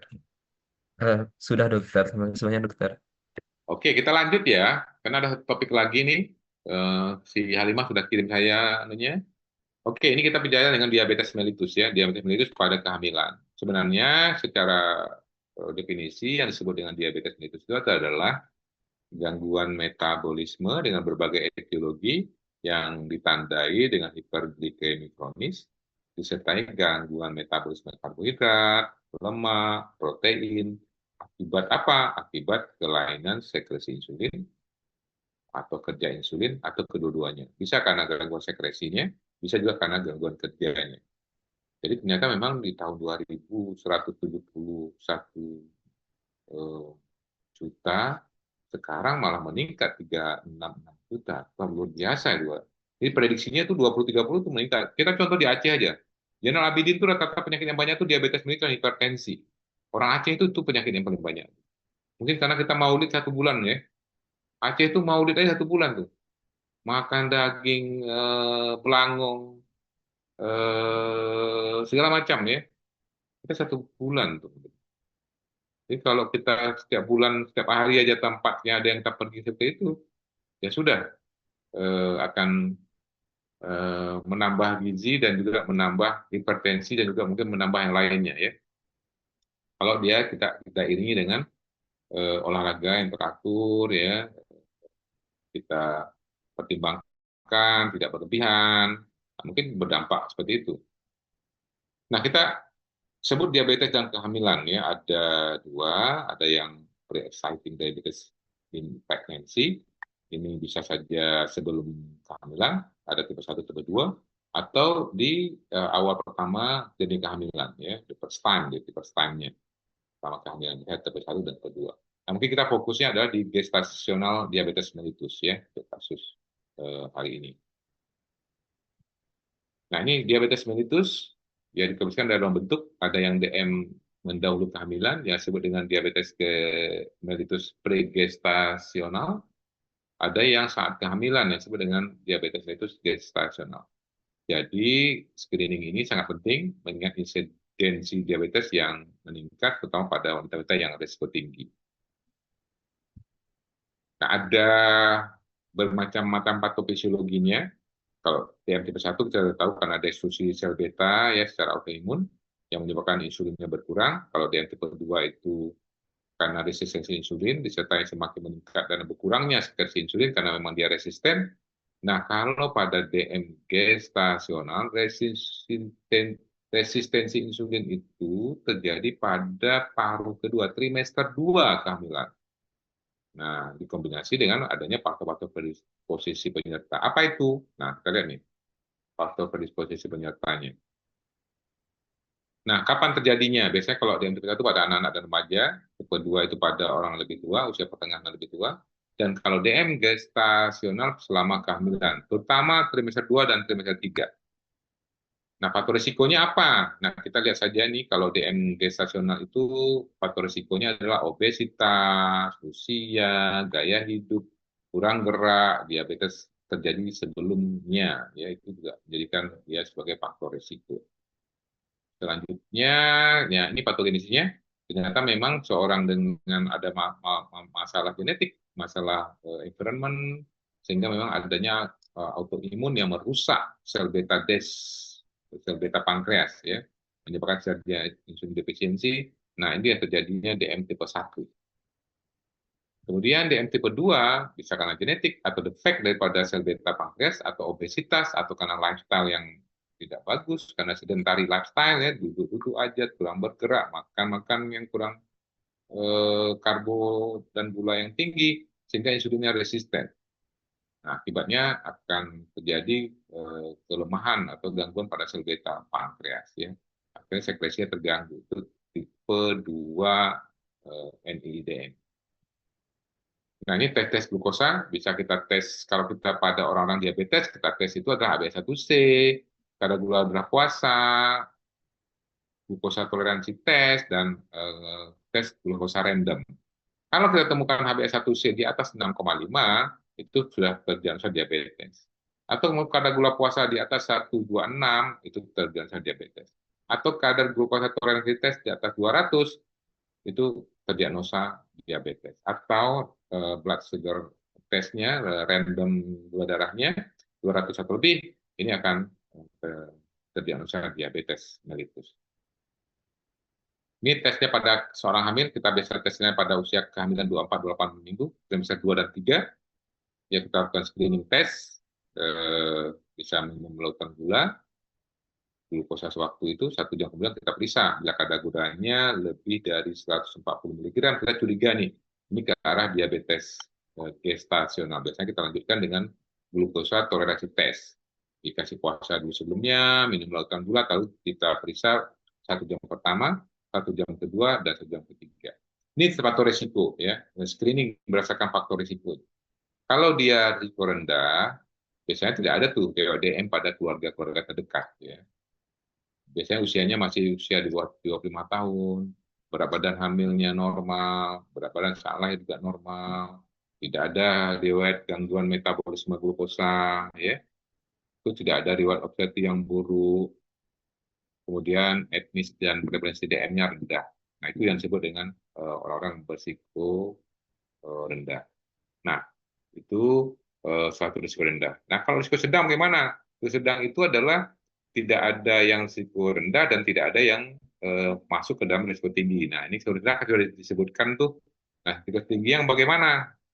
Nah, kalau risiko tingginya adalah kalau dia punya riwayat obesitas, ada riwayat DM pada keluarga terdekat, ada riwayat gangguan toleransi glukosa, riwayat melahirkan bayi makrosomia. Makrosomia itu biasanya bayi-bayi dengan riwayat kelahiran 4 kilo ke atas, ya. Ada glukosuria, ada etnis yang bervariasi tinggi. Nah, itu yang termasuk kriteria risiko tinggi. Jadi kalau nggak ada yang disebutkan risiko tinggi, tidak ada yang disebutkan risiko rendah, itu termasuk risiko sedang. Nah, biasanya kita melakukan suatu pemeriksaan di kehamilan 24-28 minggu, trimester 2 dan 3. Nah, ini pemeriksaannya, ya, yang kita lakukan, ya. Kalau ada puasa nih, PTT, ya, PTGO biasanya diperiksakan. Kalau dia gula puasa lebih dari 92, 1 jam pertama lebih 80, 2 jam lebih 1,3, ini tegak lah dia diagnosa diabetes gestasional. Nah, ini kalau kita melakukan kunjungan pertama perusahaan kehamilan, kita periksa faktor risiko, apakah faktor risiko rendah, sedang, apa tinggi. Lalu kita periksa GDS-nya. Nah, kalau dia masuk risiko sedang, dia GDS kurang dari 140 mg. Atau risiko sedang masuk ke risiko tinggi, 140, 109 kadar gula darah sewaktunya. Nah, kalau dia lebih dari 200, nah ini sudah masuk risiko tinggi. Jadi makanya harus penanganannya disesuaikan. Dan biasanya kalau risiko tinggi, langsung dirujuk nih ke dokter ahli penyakit dalam atau endokrin dan ahli obstetrik ginekologi. Nah, ini, ya, kalau kita ingin mendiagnosis diabetes mellitus gestasional ditegakkan bila pada kehamilan 24 minggu minimal terdapat satu nilai diagnostik DMG pada TTGO yang tadi kita lakukan, ya. Dari yang tadi itu apakah dia kurang berat dengan ini, ya, apakah salah satu yang kita temukan, kadar gula darah puasa lebih 92, 1 jam lebih 180, salah satu yang kita temukan, kita sudah bisa tegakkan dia sebagai suatu diabetes mellitus gestasional. Atau kalau kehamilan kurang 24 minggu, ada dua tadi ketemukan, ya minimal terdapat 2 nilai diagnostiknya. Nah, ini penelaksananya, ya kita berikan dia insulin, ya punya insulin, atau secara berurutan kita terapi dia adalah pengendalian berat badan ibu, terapi farmakologi, pemantauan kadar gula darah mandiri, latihan fisik, dan terapi nutrisi medis pada pasien itu. Ini berapa asupan distribusi kalori yang harus dilakukan? Ya nanti dibaca saja ini kalori-kalori yang dibutuhkan pada ibu hamil untuk menjaga ibu tidak berlanjut menjadi problem untuk diabetes mellitus gestasionalnya. Nah, mungkin yang paling ini ya rekomendasi latihan fisik ya. Bisa dilakukan suatu jenis program latihan dengan latihan aerobik dengan low impact ya, dampaknya yang minimal, contoh jalan kaki, aerobik, sepeda statis, berenang, itu bisa dilakukan, atau jogging ya, biasanya durasi 20-30 menit aja per hari, atau 3-5 hari per minggu. Jadi hanya tes sedang saja, tidak perlu terlalu berat ya.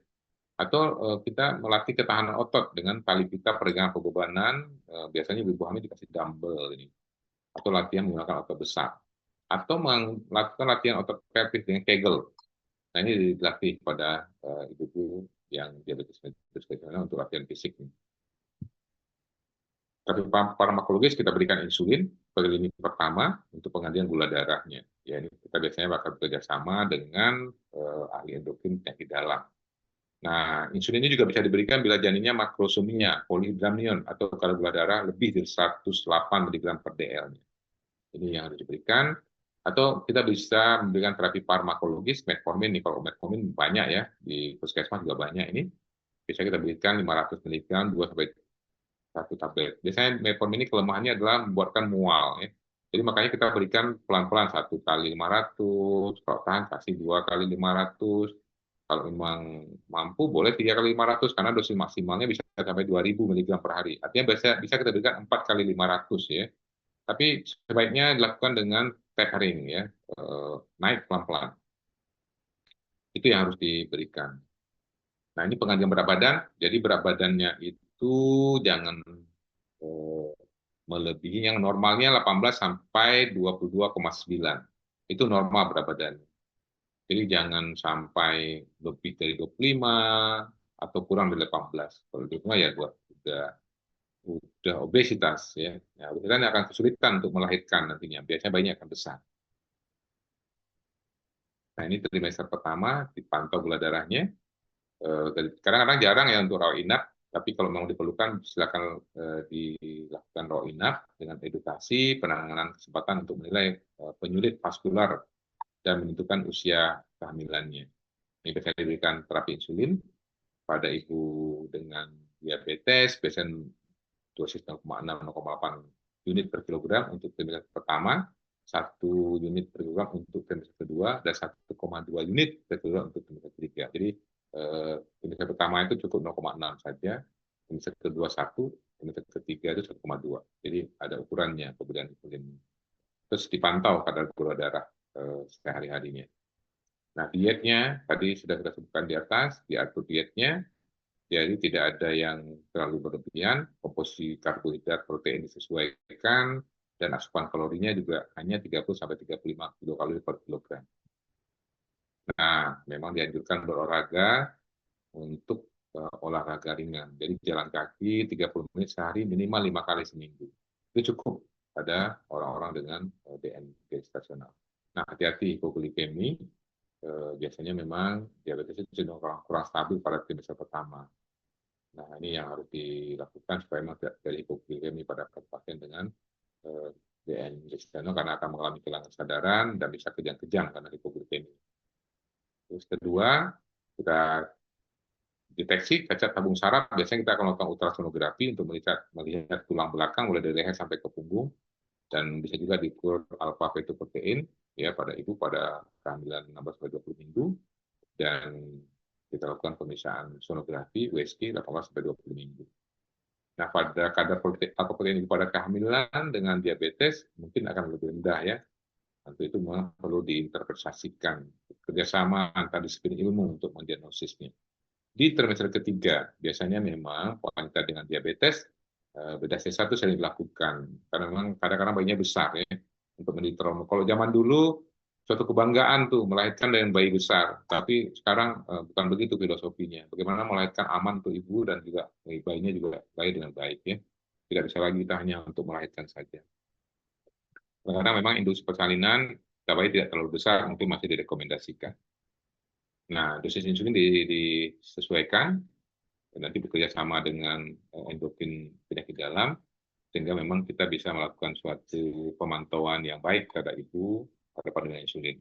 Nah, selama persalinan dan kelahiran perlu mendapat hidrasi yang adekuat intravena, itu pada pasien dengan DM gestasional. Nah, apa efeknya? Nah, yang efeknya orang DM itu bisa jadi keguguran. Nah, makanya perlu kontrol yang sangat ketat pada orang-orang dengan DM. Juga bisa terjadi persalinan kurang bulan, jadi belum cukup, ya bulannya sudah terjadi persalinan, artinya bayinya morbiditasnya akan tinggi. Nah, ini juga harus bisa kita awasi dan kita lakukan supaya memang tidak terjadi persalinan kurang bulan, karena memang kemampuan hidupnya akan sangat sedikit bayi-bayi dengan persalinan kurang bulan. Atau memang perubahan pertumbuhan janin, biasanya memang paling banyak itu makrosemia, jadi bayinya besar itu. Jika konsentrasi glukosa ibu lebih dari 130 mg per dl. Jadi hati-hati kalau kita melahirkan. Maka kelahiran banyak dilakukan dengan seksi sesaria. Nah, tapi jangan lupa hati-hati kalau nanti kalian punya saran, ibunya itu bisa sewaktu-waktu janinnya bisa meninggal di dalam sama sebab, terutama pada usia-usia kalian 35 minggu. Jadi memang perlu pemantauan yang ketat pada pasien-pasien seperti ini. Apalagi kalau kadar gula darahnya susah ditebak dan fluktuatif ya. Nah, pada bayi bisa terjadi sindrom pernapasan, hipoglikemi, hipokalsemi, hiperbilirubinemia, dan kardiomiopati, dan bisa sebagai pewaris diabetes di masa yang akan datang. Efek ibu sama seperti efek diabetik ya, retinopati, nefropati, ketoasidosis, infeksi, dan sering terjadi preeklamsia pada ibu-ibu seperti itu. Jadi memang harus dijaga dan harus dimonitor ketat untuk pasien-pasien dengan diabetes gestasional. Sebagai kesimpulan, ya, bahwa diabetes itu secara keseluruhan adalah penyakit metabolik dengan karakteristik hiperglikemi, dengan terjadinya kelainan sekte insulin, kerja insulin atau kedua-duanya. Nah, diabetes ini dibagi dua, tadi sudah kita bentuk, ada DM mendahului kehamilan, pragestasional, dan DM yang kehamilan itu DM gestasional. DM yang pragestasional memiliki dampak signifikan pada hasil akhir kehamilan, dan dampak terbesar pada kondisi ini, DM pre-gestasional maupun DM gestasional akan meningkatkan morbiditas, ya kesakitan, baik pada ibu dan juga pada menyebabkan mortalitas baik ibu dan janin. Jadi memang observasi dan monitoring pada pasien dengan DM gestasional harus kita lakukan dengan baik, dan sebagai pengetahuan, kalau sudah terdiagnosa harus dimonitor ketat. Jadi tidak lagi kata-kata tak apa-apa bu, tak apa-apa, nanti kita lihat sini, katanya kalau dibiarkan 35 minggu terus, akhirnya anak meninggal di dalam, atau anak keguguran, atau anaknya lahirnya prematur. Jadi sebagai seorang dokter, seorang klinisi, ilmu ini harus diterapkan dan harus disampaikan supaya memang pasien-pasien kita mendapatkan pembelajaran edukasi yang baik dan kehamilannya bisa berlangsung sampai anterim dan bayinya bisa dilahirkan dengan baik dan ibu melahirkan juga selamat. Itu kuliah kita hari ini. Ada yang mau ditanyakan?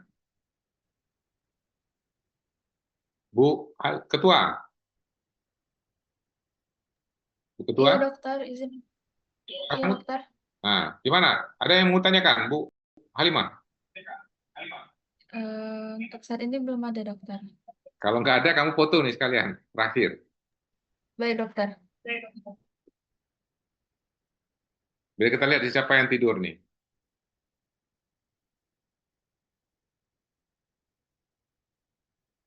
Sudah? Sedang mengirim dokter.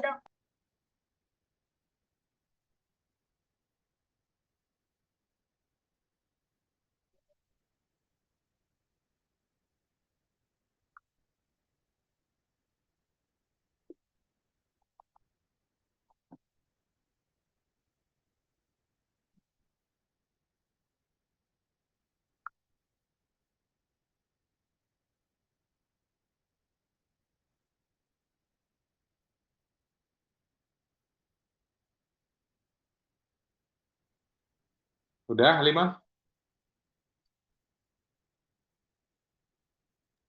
Sudah, dokter. Oke, saya rasa ini untuk hari ini ya, kuliah kita. Mudah-mudahan bisa dijadikan pembelajaran sebagai ilmu, terapan ya. Mungkin pesan saya, ya jadilah pembeda ya, pembeda. Nanti kan kalian ini akan ya bersaing dengan banyak dokter yang tumbuh subur selama ini ya. Saya rasa harapan saya juga harapan kita semua sebagai dosen, kita berharap USK tetap terdepan, tetap punya daya saing yang tinggi. Nah, tentu saja itu